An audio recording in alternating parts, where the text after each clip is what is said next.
ચૂંટણી હોય એટલે માહોલ તો બધો અલગ જ હોય, બરાબર છે। ખાસ તો આ ભરૂચ દૂધધારા ડેરીનું ઇલેક્શન હતું, એમાં 12 ઝોન છે અને 2 અનામત મહિલા છે, 1 ST અનામત છે। અને આજે ઇલેક્શન છે 19ના રોજ, અને એની અંદર માહોલ, તમે જે માહોલ કર્યો છે, અમારા અપક્ષ છે, અમે અમારા રૂલર છે 4, 2 જિલ્લાની અંદર 1 મહિલા, એક હું ST તરીકે મહેશભાઈ છોટુભાઈ વસાવા, અને બાકીના અમારા મહેન્દ્રસિંહ દેસાઈ આમોદ જંબુસરથી છે, અને સાગબારાની અંદર PD વસાવા છે।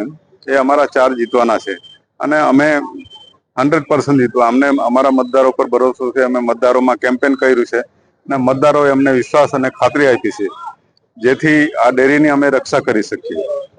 બાકીની જે પેનલો લડે છે, એ પેનલો કહેવાનો મતલબ કે જે હોય તે બંને ભાજપની જ છે, પણ અમે અમારા પક્ષનું કામ કરીએ છીએ કે જેથી લોકોનું ભ્રષ્ટાચાર, લોકોને સારો ભાવ મળે, કે ભ્રષ્ટાચાર નહીં થાય, અને નવી ડેરીઓ ખોલી શકીએ, સારા ભાવ અપાવી શકીએ, દૂધ ભાવ ફેરની અંદર જે વર્ષની માંગ છે એ કરાવી શકીએ। એટલા માટે અમે આજે વોટ નાખવા પણ આવ્યા હતા, અને વોટ અમને આપ્યા પણ છે લોકો, એટલો અમને વિશ્વાસ છે।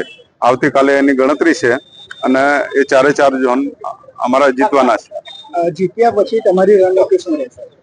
જીત્યા પછી તો પહેલામાં પહેલું તો દૂધ ગ્રાહકોને સારા ભાવ મળે, નવી ડેરીઓ ખુલે, રોજગારી થાય, અને ખોટી રીતે જે ભ્રષ્ટાચાર થવાનો એને અટકાવવાનું કામ ચોકીદાર તરીકે અમારે કરવાનું છે।